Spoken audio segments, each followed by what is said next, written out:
Hello, Cleveland, and welcome to the Dog Land Podcast. I am your host, Jackson McCurry. Joining me on the show tonight, and it's been a while since he's been on, he is the man known as Brown's Daily Mock Draft on Twitter. He works over at the OBR where he covers the draft and does fantastic work there as the rest of the crew does over at the OBR. And he's a longtime friend of the show. I've had him on several times, and we're very happy to have him on again tonight. It's Mr. Stephen Thomas. Stephen, how you doing, brother? It's been a while. Good to be back, Jack Mac. How you feeling there, my friend? I'm doing well, man. Slowly transitioning back to whatever normalcy is. Things are still not completely open here in Ohio. Right. But we're getting close to the draft. The draft's in Cleveland. They announced it this week. It's a full go. Obviously limited capacity, but this is like one of those big events where it's like normalcy is slowly getting back. And having the draft in Cleveland is awesome. The fact that they're going to have fans there, the fact that Commissioner Goodell's going to be in town, prospects are going to be in town. It's just a sign that we are finally getting back to normalcy, like I said. And it's a good thing because this last year, it's crazy that it's a year because, didn't they say it was only going to be like 2 weeks? Yeah, I don't think anybody believed that. No, not really. But it's like, the craziness that it went a year. It was in the back of my mind that I thought it was going to go on a long time. The year seems like it's been 5 years, though. I know. Yeah, with you, it's nice to have some kind of, like everybody keeps saying, whatever normal is going to be.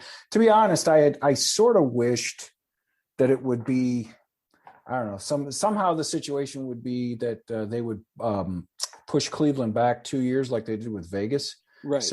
So that the city would have an opportunity to fully show, do a fully open thing and show what an amazing city it is. And, because Cleveland's been the butt of jokes for as long as I've been alive. It's been the butt of a lot of jokes. And it's just such a great town. It's filled with so many great people. And I would have loved to have seen them, 2 years from now or something, have the opportunity to really, really shine. But in the limited capacity, I'm sure they're going to, kick some serious ass. Then I know the city's put a lot of time and effort and money into it. And like you said, as far as just sort of a symbolic event of, hey, we're getting back to normal, having Cleveland be at the spearhead, the forefront of that is, it's a pretty special opportunity. And I'm really looking forward to how they handle it. And, although, there's a part of me that really enjoyed watching Goodell announce picks in his jammies last year, but, that's just the part of me that just loves weirdness, enjoyed that just a little bit, but obviously getting back to normal and safe and everything is far, far better than that. Without a doubt. My only hope is the weather cooperates. We know how Cleveland can be in April. It's going to be right along the lake. I just hope that it's not snowing and we're not in a blizzard, because I could only imagine all the jokes that will come out of more shots at Cleveland because the weather wouldn't cooperate. But enough about that. Let's get to current news. Stephen, what a wild week last week was with free agency and the Browns. And what did you think of the offseason moves? The additions of Jamar Johnson and Troy Hill, Takk McKinley, Anthony Walker. The Browns added to the defense, which already had some talent, and seemingly they have shown that, hey, we focused on the offense last year. This year we focused on the defense, and I think they did a great job. Andrew Berry has been killing it so far in his 14 months as GM of the Browns. Absolutely. I don't know. I get people, they've asked me that a lot. I've been on, it's draft season, so people want me on their shows and their pods and stuff, and it's great. But I always, what do you think of the moves they've made so far? Well, I don't know how you couldn't love it.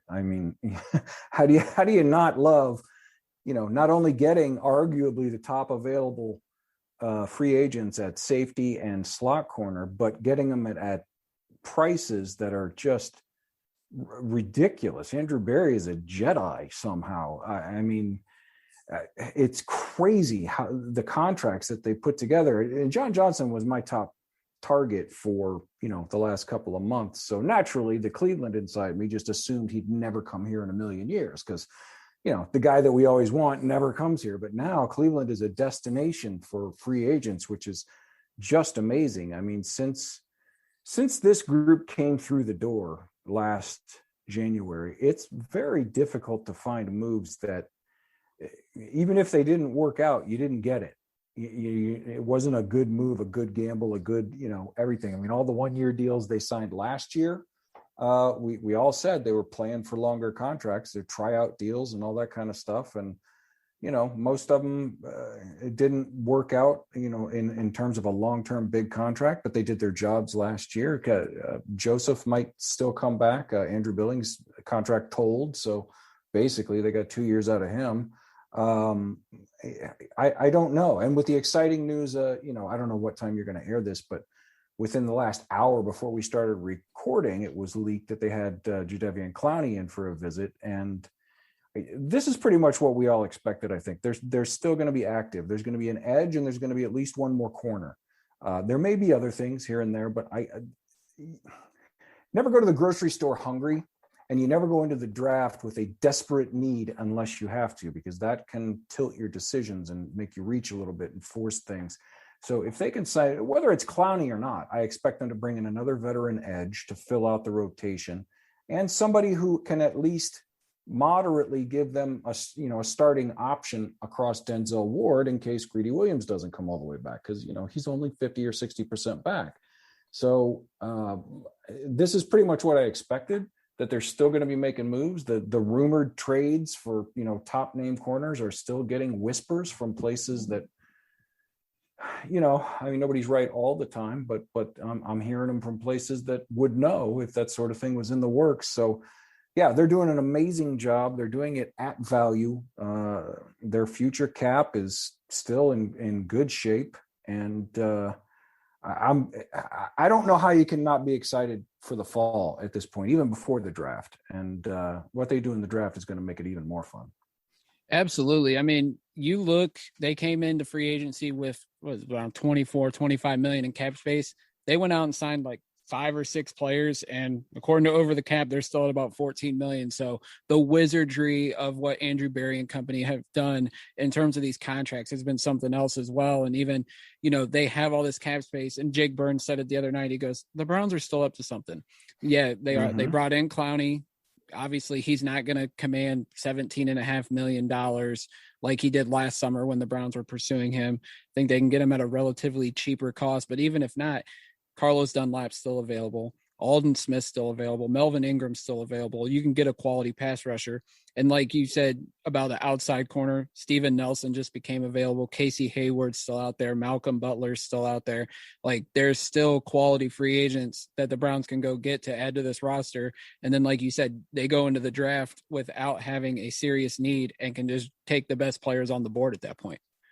Exactly. There's outside of Steven Nelson, who I know we both pounded the table for a couple years ago, last year or 2 years ago, whenever it was that he was on the market. Right. I don't think there's anybody, or, if they trade for a Gilmore or something like that, there's nobody left at the corner market that's, Revis Island 2, but they're capable, quality starters. They're going to go in, they're going to do their job. They're, maybe not stars, but they're solid. And I think they have to look at that. I think people are counting too much on Greedy at this point. We're all rooting for him. Absolutely. Obviously we're rooting for, and if he comes back, that's fantastic. But nerve issues are serious things. And, the last week or 2 weeks ago, whenever it was, he tweeted out that Greedy's back, or however he phrased it.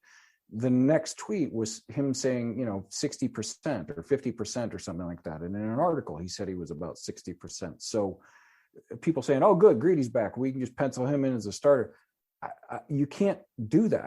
He has to be looked at as a bonus at this point. If let's say they go out and they sign, Gary and Conley, and then they draft somebody, maybe 2 guys in the top 100, and one of them ends up panning out. You're already pretty well set. On top of that, if Greedy Williams comes back healthy and becomes everything we all thought he could be when they drafted him in the second round, now you're at an embarrassment of riches. It's fantastic. But it's such a serious thing that he's trying to come back for.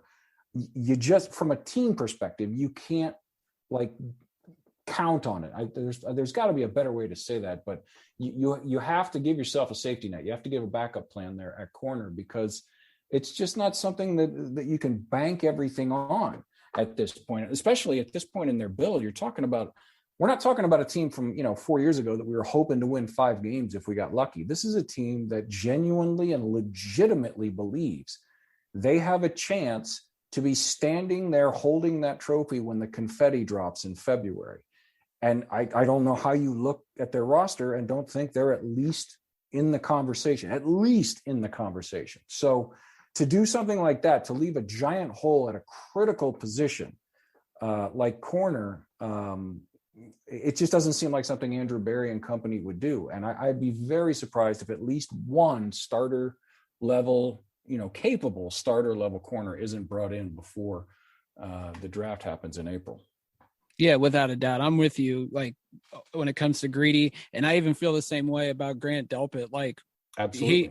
He's kicking ass in rehab based on all the videos we've seen. Right. But at no point right now should we be depending on him to be a starting safety. And, we did add John Johnson. We have Ronnie Harrison. So that's going to ease the pressure off of Delpit. Mm-hmm. But I know, and Woods wants to run these 3 safety sets. I still think another safety's in play, maybe not in free agency, but even in the draft, which we'll get to. Yes.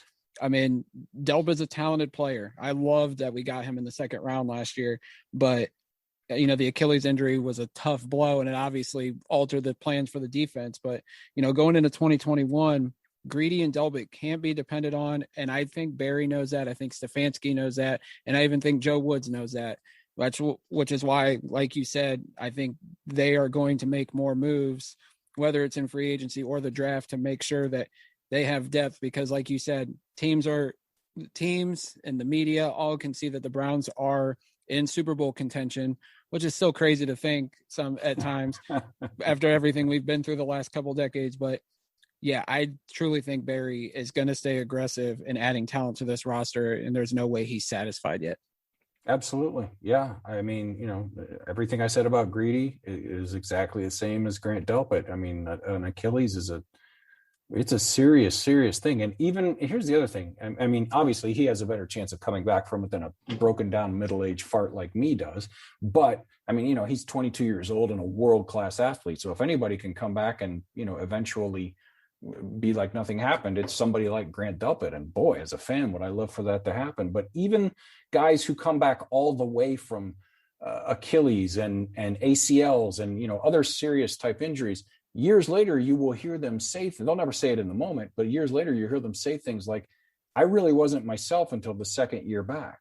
Because the first year back, yeah, technically you're medically cleared, but you got to rebuild the strength in that and the muscles around it. You got to get more comfortable mentally. I mean, Grant's injury was he jumped up and landed wrong. I mean, the first time he jumps up in a contested catch situation and comes down to land, it's going to be in the back of his mind. It would be bizarre if it wasn't in the back of his mind. And he's got to, they say sometimes, you got to get hit on where you were injured a couple of times. Well, that's the equivalent of getting hit on your Achilles. He's got to jump a few times and run a few times in a game situation, not a rehab situation. And then he'll stop thinking about it eventually and get back to his old self. So even if he is going to be himself, which we all hope he is, and if he is, man, what a devastating trio of safeties we now have. Asking him to do it immediately this fall might be overshooting it a bit. I hope that he comes out week 1 and is just Grant Delpit, full bore. That would be awesome. But if there's any question, and I would expect them to operate this way, if there's any question, I would rather have him wait 6-8 weeks, because Grant Delpit coming back from a team perspective, and from him too, it has to be about the next 10 years, not the next 10 games. That's how you have to look at it, because he's a long-term piece. Anybody you draft that high is a long-term piece. Without a doubt. I mean, and even, Ronnie Harrison's entering a contract year. You gotta, with Delby, you have to think long-term. Like you said, you can't just think about the 2021 season. You got to think about 22, 23, 24, and so on. Steven, we're about a month out from the draft, and we're talking about, filling these positions so that we don't have to draft for need. But as you sit here now, and you've done tons of mock drafts, you've looked at these prospects, but as we sit here, the Browns are at pick 26, which is the lowest they've picked in nearly since 94, 93. I mean, it's been forever since they picked this low with their original pick. We're not even talking about the times that they've had multiple first round picks. But if you were Andrew Berry and you're looking at these prospects right now, is there a specific position you think they should target at 26? Or is there players that, you know, you've been watching, you've seen up on the mock drafts that would appear to be at 26 that you would just pound the table for if they were there on the board right now? No, not really, because how I operate and how they operate, which is one of the reasons I like them so much, is they, you know, and it sounds like a cliche, but it's absolutely true. They will trust their board, whatever it is. Now, for me, if you're going to look at positions, I still think, depending on who they sign, corner and edge are the two biggest impact positions at the back end of day one that they should be looking at. So if they have somebody graded high, and, you know, pick your guy, it doesn't, you know, the specific name doesn't matter. Let's say it's Gregory Rousseau or, you know, Kwity Paye. I've seen him slipping for unknown reasons. He's slipping on a lot of boards into the middle and early 20s. If he's there, I would probably pound the table for him. But other than that, there are some nice players.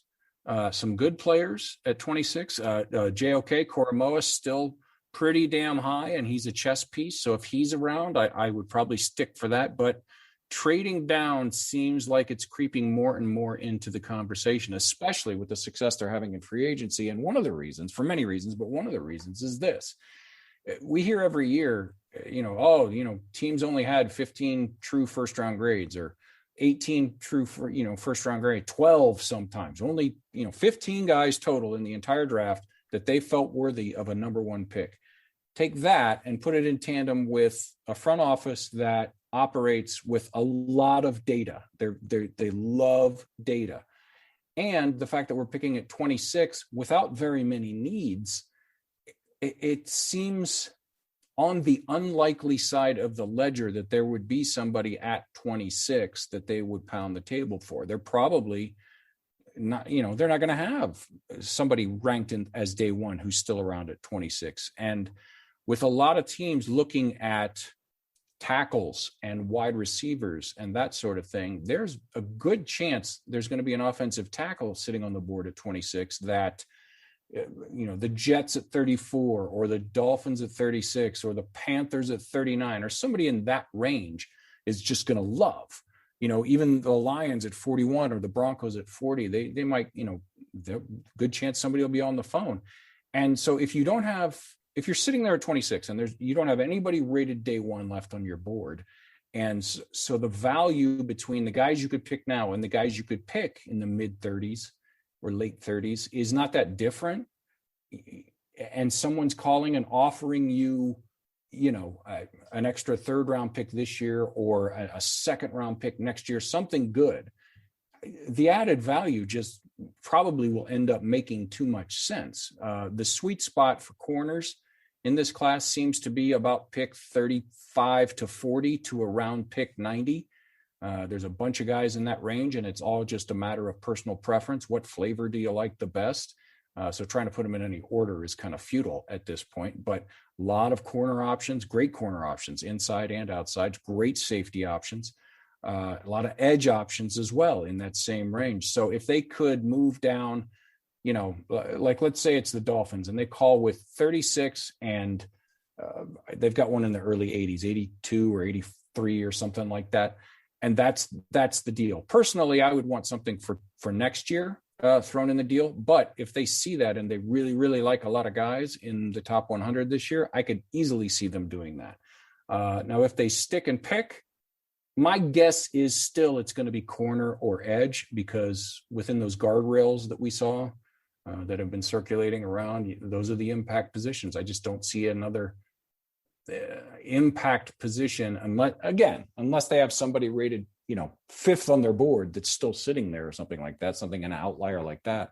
I'm starting to think that trading down might be the most likely play.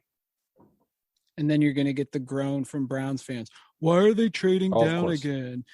It's like every year, trade down. We always keep it in the back of our mind. And literally anytime I do a mock draft on one of the tons of simulators we got, I always look at the trade down offers. And if it's a great offer, I'll move down, because if I see a player I'm going to like and I know I can get him later, going to take the extra picks. And obviously I think the Browns play that card as well. Let's talk about the cornerbacks, Steven. Obviously you can probably go ahead and say Patrick Surtain is not even going to be close to 26. Mm-hmm. I would have said at the beginning of the process, probably back in January, Caleb Farley would have been gone. Now the injury reports are coming out. He's had 2 back surgeries and a knee, and I think it was a knee injury was ACL. The other ACL. I wouldn't touch him with a 10-foot pole. He reminds me of the guy, Olafanu, the kid from Oregon that we drafted in like the 7th round. Oh yeah, Ifo. Yeah, Ifo. Like that, I feel like Farley's going to drop in the media's eyes. He's probably already dropped down a lot in the team's eyes, and the media is just catching up. And then JC Horn, the way he tested, and I seen his relative athletic score was a perfect 10, which I don't know. I don't think I've ever seen that in the history of the guy, Math Bomb, making those charts. So I would kind of rule him off the board. So when you look at the cornerbacks that could be there at 26 or via a trade down, guys like Greg Newsome from Northwestern, Eric Stokes from Georgia. I mean, and there could be other names because I'm not as familiar with the draft prospects as you are. Who are the guys that you like? And you said it's all based on preference of flavor. But out of those names, Newsome, Stokes, etc., who are you liking out of the cornerbacks in this draft? Well, there's a ton of top 100 guys, like I said, that are all intriguing in their own ways. And they all have their own drawbacks. Of course, there's no perfect prospects out there. And to be perfectly honest, unless there are 2 top-level moves left in free agency at the corner position, I'm expecting at least 1, very likely 2, in my mind, corners to be drafted with those top 100 picks. And I agree with you on the ones that, probably won't be there. I never realistically thought JC Horn was going to fall that far because I've been such a huge fan for so long. But, until today, it sort of felt like it had a 5% chance of happening. Other than that, Fatu Melifonwu from Syracuse is one of my absolute draft crushes. I love him. 6'2.5", 205, low 4.4s, athletic as all get out, sticky, can play inside and help with tight ends, which are huge in the AFC. He's big and tall and fast enough to stay with the Chase Claypools and the other big, tall outside guys in our division, which was a huge problem for us this year. I love him. I would take him at 26 if they wanted to. You could talk me into that, but especially after a trade down. Greg Newsome, like you mentioned at Northwestern, is a guy that I really, really like. His issue, or I don't know if issue is the right word. I try to put myself in the mind and thought process of this front office and look at these guys through the lens of what we think we know about how they work. Newsome's got he's got 17 games in his college career. That's not a lot of film. That's not a lot of data for a front office that really, really likes the data. Now, there are people that, they're analytics, they only look at numbers. No, it's just part of their process. But the more data you have, the better it can go. Plus, he's been dinged up. Part of the reason he only played 17 games is because he's been nothing serious, but he's been nicked up on a pretty regular basis. I don't know if that translates to this front office spending an incredibly valuable piece, a coin of first-round draft capital. It's a huge coin to spend when you're in your window. I don't know that they will do that. Stokes, I don't know that I like him where he's probably going to go. 59 would be the highest I would go for us on Stokes. They may like him a lot better, but it seems like he's going to be gone before that. Once you get beyond 50, though, there's a bunch of guys. Kelvin Joseph at Kentucky, who was one time at LSU, is incredibly athletic and has all kinds of skills, very sticky. But again, 15 games, and I've heard some things that he might not be the best. I don't want to talk out of turn because I've never seen this myself, but there are other things with Kelvin Joseph that apparently teams are looking into. Trill Williams, another guy from Syracuse. That Syracuse defensive backfield was just freaking loaded. Tro Williams is a freak, 6'2", about 200 pounds, 4.3s, can play safety, can play outside, can play inside. Paulson Adebo is a name that I would encourage people to go see if you can find his 2018 film and watch, because here's what he came out as a freshman at Stanford in 2018 and had just a balls to the wall year. It was just fantastic, and everybody was just hyping him up. In 2019, he was nicked up and dinged up a little bit, and his play fell off. It was still good, but it wasn't as elite as 2018. And then he opted out this past year. So a lot of projection, but he just tested really, really well at Stanford's pro day 2 days ago, 3 days ago, whenever it was. He's like 6'1", just shy of 200, very fast, great ball skills, great eyes and instincts. He's a guy that, you get into that 89, 91 back-to-back picks, or almost back-to-back picks. I could be very tempted for a guy like Paulson Adebo. And there's a bunch of other names too. There's some great, the corner class is actually pretty deep. There's not, beyond the big three, there's nobody that's blowing everybody off, but there's a lot of guys who have a ton of promise, who could definitely be corner ones or solid slots, or Asante Samuel Jr. You're talking about guys that are projected in the slot, although I think he can play outside. Elijah Molden is one of my favorites in the entire draft. He's a combination slot corner free safety guy from Washington. If you haven't watched him, go watch him. So much fun, instincts for days, just closes in a heartbeat. That's a guy that I would love to get if they could. He can come in and learn behind Troy Hill for a year or two, because Troy Hill's 30 now, and then be ready to take over whenever Hill moves on to different pastures. But there's a bunch. I would be very, very surprised if they don't come out with a couple, at least two overall. I'm expecting two in the top 100 at the corner position. And that makes a lot of sense, looking at the some of the draft rankings, looking at how, and like you talked about how deep the cornerback class is. There's a ton of top 100 prospects. I think even especially if they trade down, that Barry would be smart to take two corners early. Mm-hmm. I mean, just because we need it and because it's so talented, depth isn't a bad thing to have, especially on a rookie deal. Since we're talking about the secondary, we did add John Johnson in free agency. We have Ronnie Harrison, we have Grant Delpit, like we've talked about.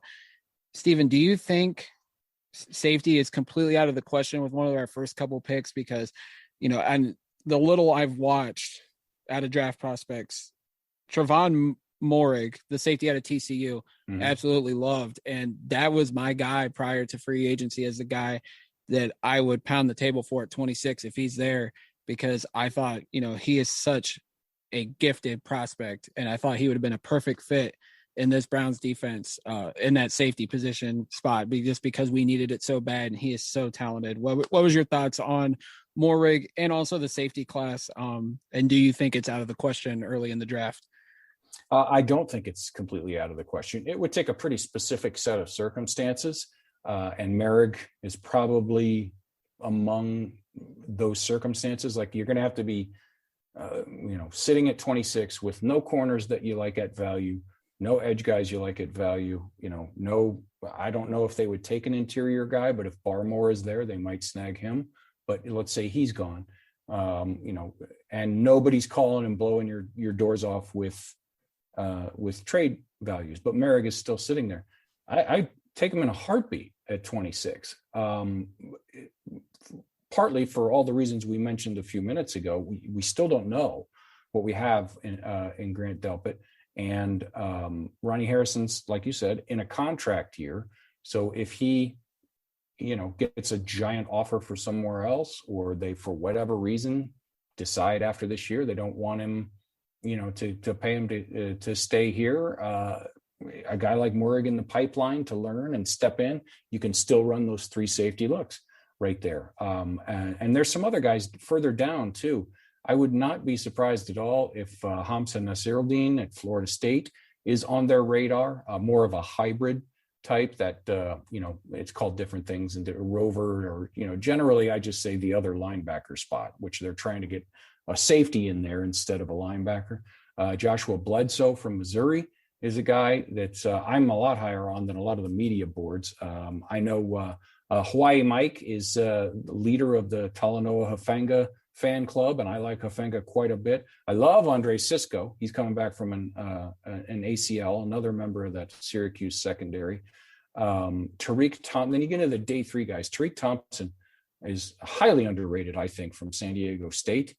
Could end up surprising people by getting picked quite a bit higher than he is on a lot of the media boards. And then the guy from Indiana, Jamar Johnson.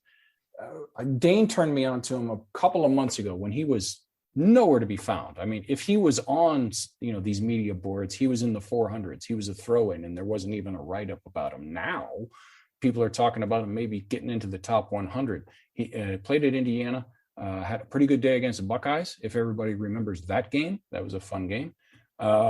And had a great day against Michigan State, if I recall correctly. But a little bit inconsistent here and there, but all the skills are there. So he's another guy that I could see them taking a shot at. And if you want to go deep down, day 3, Reed Blankenship from Middle Tennessee State is still my guy. Somebody told me that he went back to school, but I've been unable to confirm that one way or another. I still see him on all the media boards, and I haven't seen anything about him going back to school. I could be wrong. But if he is in this draft, he's so rangy and so fast and so versatile. He's about a perfect fit for that hybrid role, that rover role that everybody keeps talking about, at least in my eyes. So the short answer to your question is no, I don't think safety's completely off the list. And there are guys at value all up and down the draft, all the way through to round 7 that I think could fit the bill. Yeah, I will say about Blankenship, because I heard you and Jeff Lloyd and Jake Burns on one of the live streams talk about him, and somebody had mentioned that he went back to school. All I could find, because I wanted to chime in on the chat, just people saying, oh, he went back to school, and it was through tweets. And I was like, well, that's nothing, I do, read into some people's tweets a little way too much, but just to say a random person say, oh, he went back to school, it's like there's no concrete evidence to say that he definitely did. But yeah, I mean, may have. Yeah, I've been unable to find anything either way on it. But as far as I can see, he's still on all the boards and in the simulators and stuff. So until I see something specific that he's not around, I'm gonna keep my eyes on him, because he's a lot of fun to watch. Yeah. I mean, like the corner class, the safety class seems really deep based on, and I'm looking at the Draft Network's rankings, but a lot of top 100 prospects. So I would think, like you said, they trust their board and there's a safety there and they like him. He's the best player on their board. I think early on it wouldn't shock me if they did draft a safety, like you said, because like I said about the corner position, depth's not a bad thing to have, especially with Delpit's injury issues, Harrison's injury issues. I mean, having an extra safety in that room would not hurt, especially one talented like these guys in the draft are. Especially when you look at the season we just went through. I mean, God bless them, because they gave everything they had to give and they played their asses off. But we're in a situation where we're in the a playoff chase, and we've got a special teams guy like Tavier Thomas, and then a guy like Robert Jackson starting. Yeah. And again, that's nothing against those guys. They played their asses off, and I'm grateful for them. They gave everything they had to give, but there's a reason they're special teams guys normally, and other guys are starting in the coverage units ahead of them. I mean, I'm not talking down about anybody, but the depth was tested to the nth degree this year, and you really don't want to be in that situation if you can avoid it. Absolutely. While we're talking defense still, let's talk about the edge guys, because obviously edge is a need.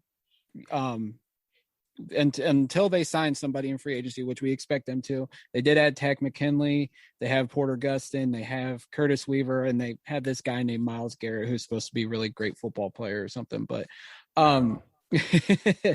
but looking at this edge class, you mentioned, is it Cutie Pie? Kwity Paye. You got Jalen Phillips, you got Gregory Russo. Those guys have all been rumored in the first round. And Ojulari from Georgia, who I seen his pro day last week. And I mean, some of his numbers jumped off the board for sure. But Steven, we've seen edge rushers in these last few drafts be amazing. Like, how does this class, in your eyes, compare to some of the other edge classes of the last couple of years? And, what would be the most ideal situation potentially at 26 for one, or who would be your ideal guy, as I should say, to be there on the board at 26 that you think would be a solid fit opposite Myles Garrett and joining Takk McKinley and the crew in the edge room?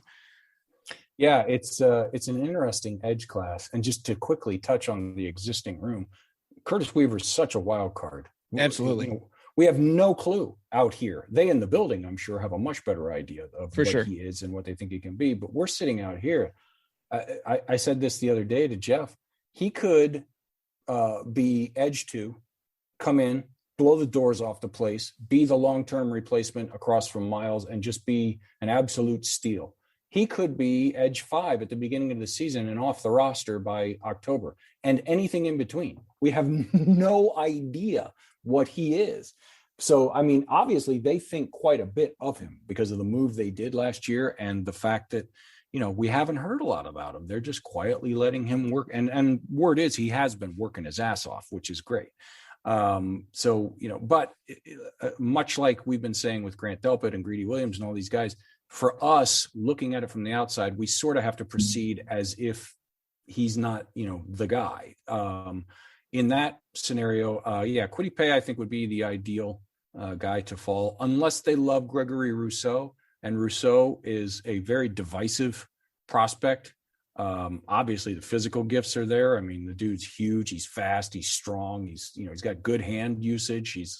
But he played one season, and a lot of his production came against what somebody would consider, just terrible offensive lines. And he took advantage of them, which is what you like to see. If you got a guy you like and he's way better than the guy across the line from him, you want to see him blow that guy off the ball. And he did it a lot. But one season of production, very raw, extremely raw, and has only been playing edge for, I think, 2 years, maybe 3 years. Is that a guy that this front office will spend first-round draft capital on? I don't know. They might. Now, if they bring in a guy like Clowney, who you consider to be, more than just this year, so you're talking about bringing a guy like Rousseau in and letting him learn and ease in gradually and just putting him into situations as a rookie where he can use his athleticism, then I think that makes more sense. But I don't know if they will like him or not. Other than that, it's kind of all flavors again. I love Ojulari. I would take him at 26, no problem. There are, people who I respect in Brown's Twitter who don't think he's worth the pick. Really good film guys that, whose opinions I respect.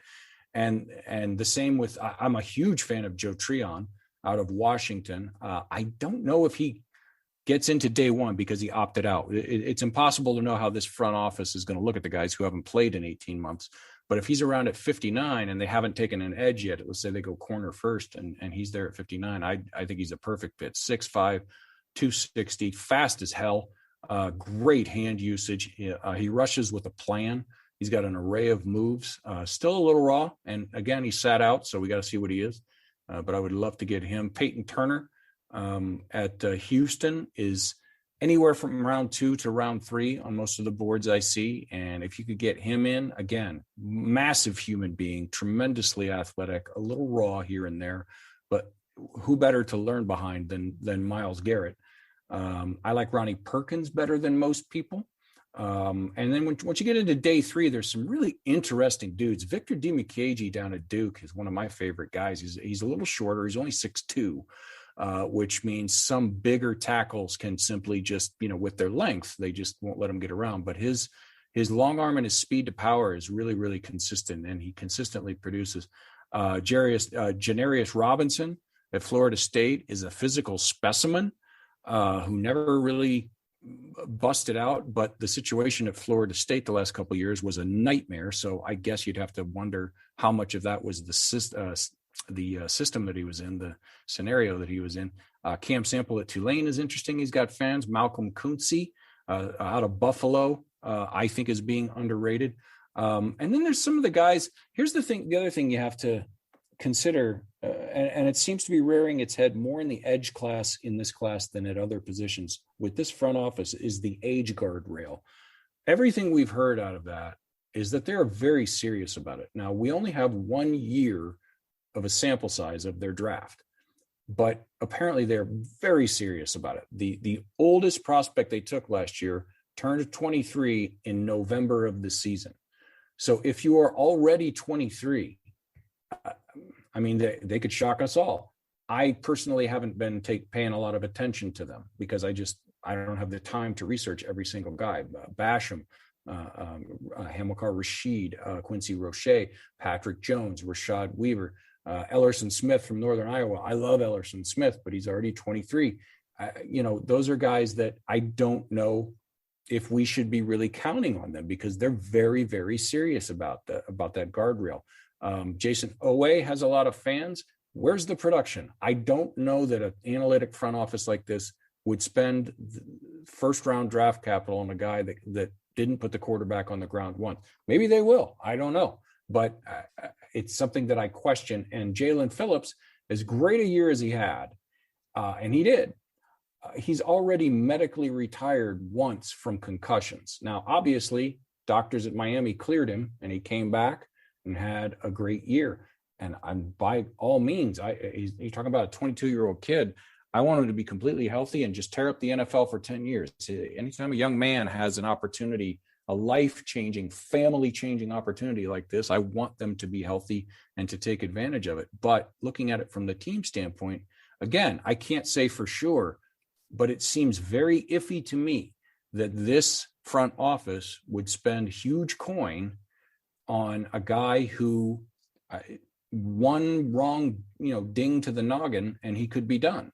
I don't know, and obviously they'll research that to levels that I can't possibly imagine. But these are just questions that those of us out here in the hinterlands trying to, have fun looking at the draft and trying to figure out what they might do. These are questions you have to ask, whether you like it or not. These are legitimate things that might take some of these guys off of the board for this particular front office. I'm actually glad you brought up the age guardrail because Jack Duffin had asked, what would you use as an age profile for draft picks and what was the cutoff, which you pretty much answered. If you're Barry, which Barry seems to be, if they're above 23 in terms of age coming out in the draft, seems like they're untouchable. Would you agree or disagree? Yeah, again, it's only a 1 year sample size. So making any, final judgments based on one draft class is unwise. But if we look at last year and we know the analytical model that they use from other, draft classes from other teams, obviously November is okay because they took Jordan Elliott last year. So yeah. We know if you turn 23 in November, that's okay. So in my head, just sort of as a general guideline, I've been looking at it like if a guy turns 23 in October, November or later, then he's probably okay. Anywhere from July to September, I don't know. That's iffy. There's a couple of guys, Marvin Wilson, some others, they turn 23 in August or early September. I don't know if that's okay. It seems like it's borderline. May and June, I'm thinking probably not, but I'm not writing it off completely. If you're already 23, again, I don't know. It's 1 year, but I would be shocked if they spent at least early. Maybe once you get late into day 3, they loosen these guardrails a little bit. If they love a guy like Josh Bebe or Simi Fehiko, who tested like a maniac at Stanford the other day, if they love somebody like that, who's a little bit older with a 6th round pick or a 7th round pick, maybe they loosen those guardrails a little. I don't know, but I would be very surprised if they spent top 100 draft capital on someone who is already or, in May will turn 23. That's just how I'm looking at it. Poor Brandon Whedon wouldn't have made the guardrail. What a shame. He would have been way over the guardrail in terms of age. Absolutely. Steven, when I look at this draft, the biggest thing to me that I think the Browns need to find on the offensive side is speed at the wide receiver position. And that's been a big topic, I would say, on social media. Everybody loves Higgins, everybody loves Landry, but outside of Odell Beckham, there's not a lot of speed in that wide receiver room. And, Donovan Peoples-Jones is a playmaker, but he doesn't have the speed to a degree that Beckham has. So when I look at the draft, I'm looking at these wide receivers and I'm trying to find a speed threat, whether it's a guy like Rondale Moore, late in the first round, maybe early second round if they move back. And then, down the board, you told me about Anthony Schwartz back in January as a guy, and I've watched him and was amazed by the speed. When you look at these wide receivers and looking at, pure speed, like who are some of these guys that, we could get with one of our first 5 picks that you think would be not only great in terms of speed, but also in terms of what they bring to the table as a wide receiver and how would they fit in that room? Yeah, don't overlook the bringing back Kadero Hodge. Yeah, of course. He was starting to become a pretty consistent deep threat last year, and plus he blocks his ass off, and they love him. So I think that's kind of an under the radar. Understandably, I mean, that's not the headline when you look at the other guys they sign. Of course, it shouldn't be the headline, but just in the back of everybody's head, just don't forget about him. They brought him back for a reason. They really like him. But yeah, I think I would throw the other thing offensively would be something on the interior offensive line, just because of the age of those the 3 guys, or 2 of the 3 guys in there. They're both very good point. Getting to 30 or over 30. And I think either this year or next year is the last year of JC Tretter's contract. I love JC Tretter. And Bitonio, I think Bitonio's contract goes up next year. It's coming up. So, and we don't know if they're going to be able to keep Teller at the price he might command. So if they could grab a guy, a David Moore from Grambling or Quinn Miners from Wisconsin Whitewater or something like that at a good value, I wouldn't put that past them. But yeah, I think finding somebody at the wide receiver value. I mean, if Bateman is around at 26, like for some reason, he seems to be more often lately. I don't understand why, but if he's around at 26, that's one of the few guys I could personally see taking at 26 at wide receiver. I know there are other folks that are on the 20 wide receiver at 26 train, and I get it. And I wouldn't hate it, but I'm not as high on that train as some other people. Maybe after a trade down, like you said, might make more sense. Terrace Marshall out of LSU, I love him. I think he's being highly underrated. Of course, Elijah Moore, just an absolute monster. The only thing Elijah Moore can't do is be 6 feet tall. Everything else you want a wide receiver to do, he does it, and he does it in a blur. That guy he's freaking amazing. If he's around a 59, which seems iffy to me, you wouldn't have to try too hard to talk me into that. De'Ami Brown in North Carolina, I've liked him for a while. Tylan Wallace, they seem like better matches in terms of value. They seem to be more around towards that 89, 91 on some of the simulators. How close those are to real life this year. This year is so weird. We have I think we're going to see a lot of, guys, just because of the lack of information that we have out here and how weird the past year has been. We're going to see a lot of guys drafted way earlier and way later by the league than they've been ranked all year. That's just the way it's going to be. I think I'd be shocked if there weren't some guys 75, 100 notches off from where they're ranked. But Anthony Schwartz, you mentioned, boy, would he be a perfect fit. I know Jeff Lloyd has planted his flag there, and boy, you couldn't talk him off with $100 bill. Amir Smith Marset finally getting the run that I think he deserves at Iowa. He's been around 175 on most of the boards that I've seen, and I just don't understand it. He's so dangerous, fast, tall, big, great kick returner, willing blocker. He does everything. He can go vertical. He can come across the middle. Good hands. I love Amir Smith Marset from Iowa. And then there's some guys, generally ranked on day 3. Daz Newsome, De'Ami Brown's partner down at North Carolina, is very fun. Jalen Darden at North Texas is a blur on tape. And then even Immature Baby I mentioned. Marquez Stevenson from Houston has some fans, but he's 24. So again, the age thing pops up. Trey Walker from San Jose State is a late round guy that I really like, as is Jonathan Adams Jr. from Arkansas State. Boy, does he have some impressive catches.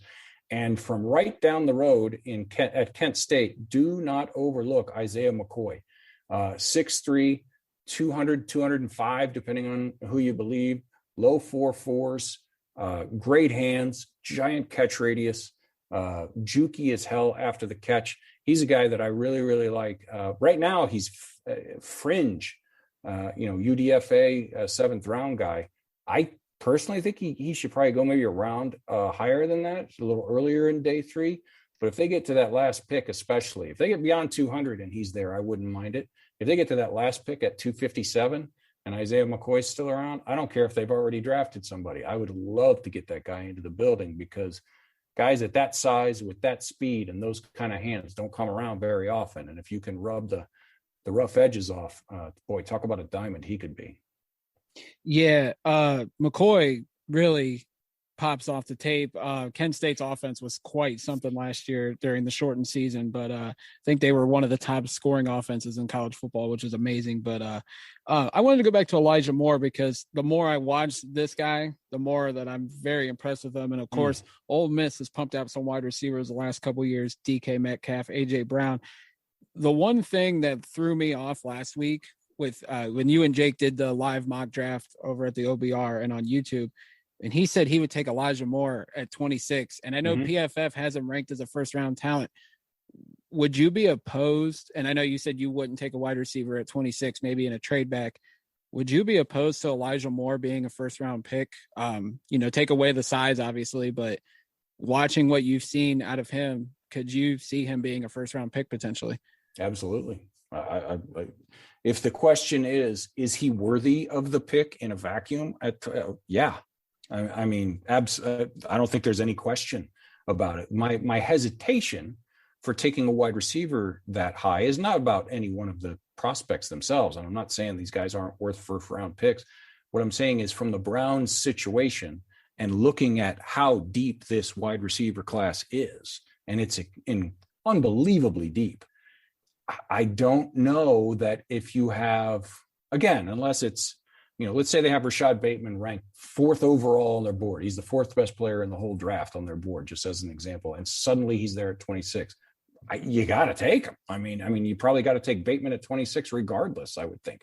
And if the same is true of Elijah Moore or Terrace Marshall or whoever it is, name your guy, then yeah, sure, you got to. But when I sit down, I look at the team and I look at the guardrails and, the impact positions and the depth of this wide receiver class and all the other things, and you take it all in tandem. If you have a wide receiver, let's say it's Elijah Moore, and he's ranked right next to on your board an edge rusher or a cover corner, an outside guy, and they're like literally 1-2. I personally lean towards the corners because you can get impactful, especially for a system like the one Stefanski runs. That, obviously you want guys who can get open on their own, but he can scheme people open, so if you can get a corner at 26, and let's say you lose out on Moore because he gets picked, but then at 59 you grab Tylan Wallace or I don't know, maybe Anthony Schwartz or Amir Smith Marset at 89 or something like that.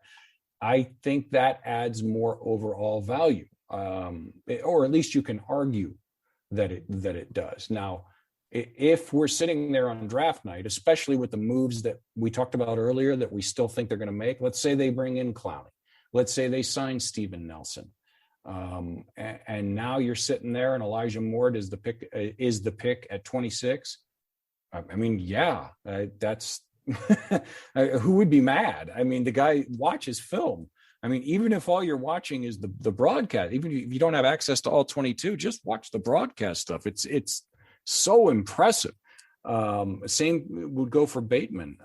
So it's not that I'm clarifying. It's not that I'm, adamantly opposed to wide receiver at 26. I just personally think, looking at the values of the boards, the top 100 players on various boards, and pairing them with the needs of this team, and then throwing in the way this front office, at least the way we think they look at positional values and stuff like that, I think it's not as high on the list as some other people believe. That's just, I could be very wrong, but that's the way I see it.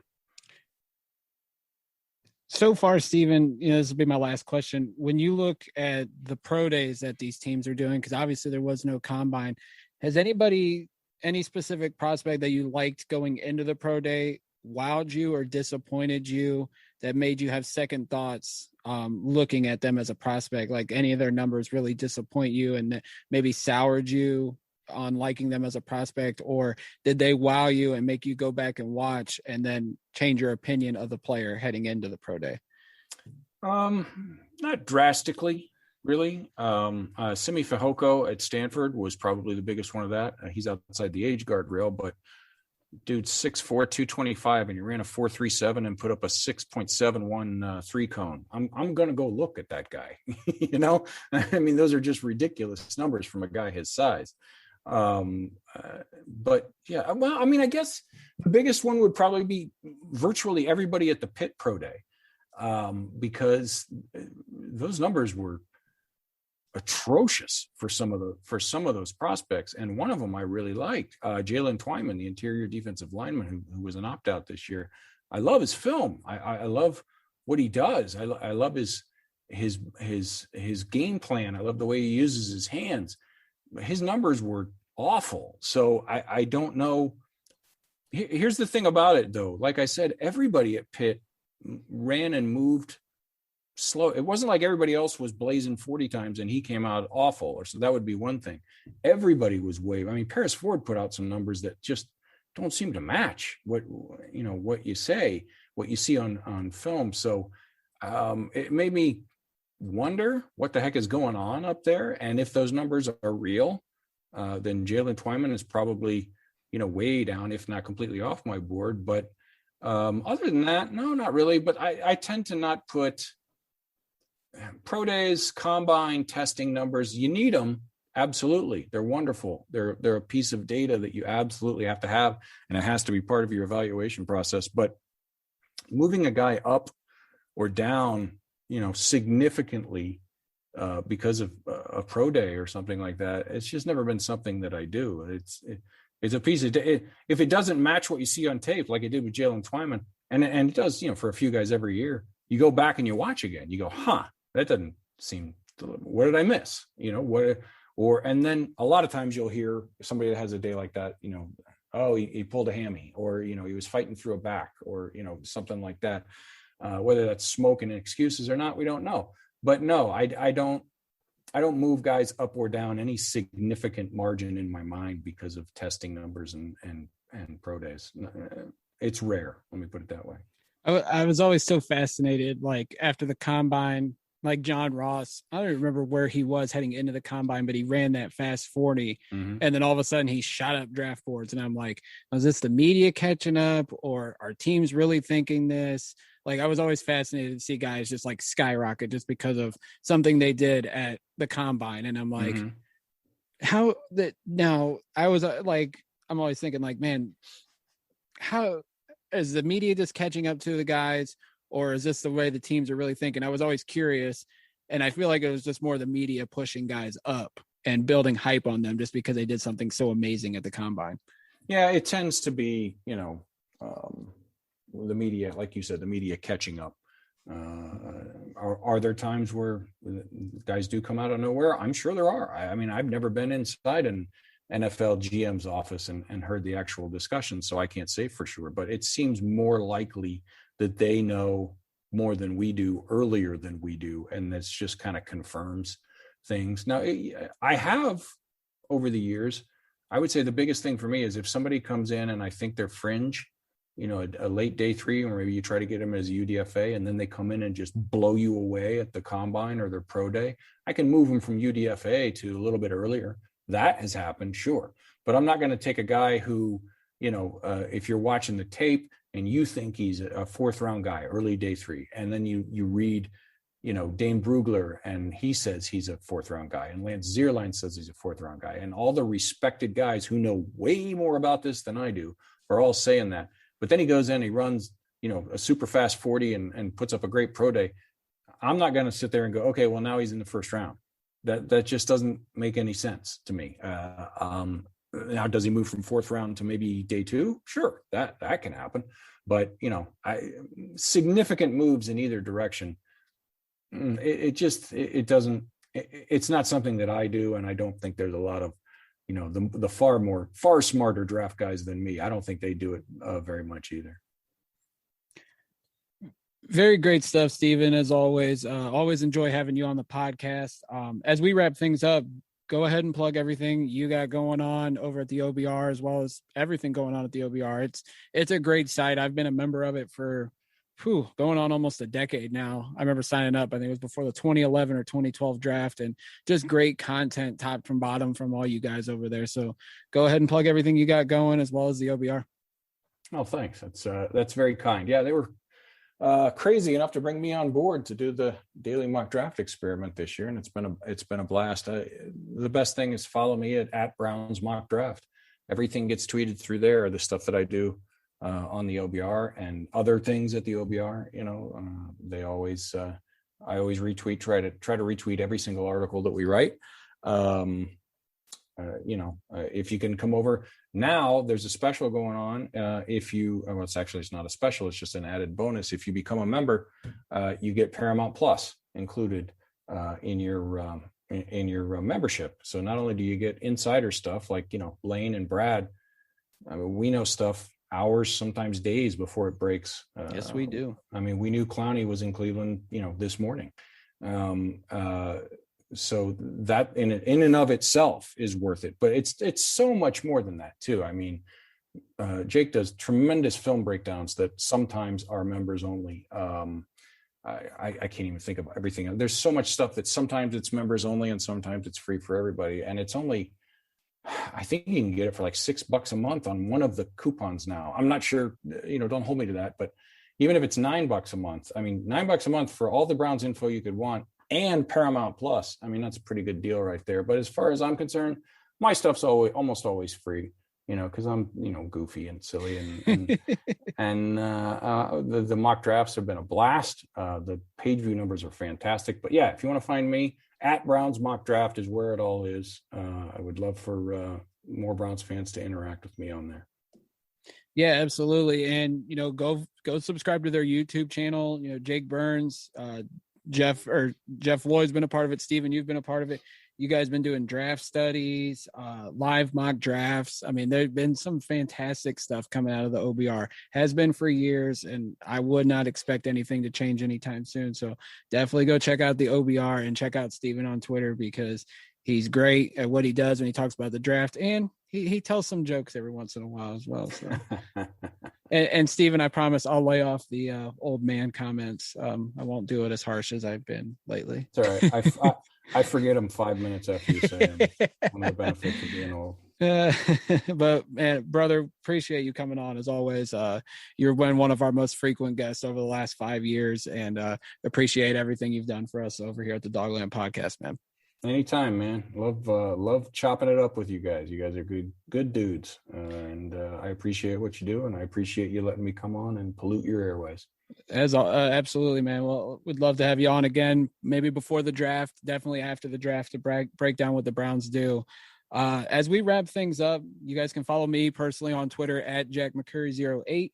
You can follow the site at the Dogland on Twitter as well as Facebook, and check out thedogland.com for our coverage of the Browns and everything we got going on over there. And until next time, go Browns.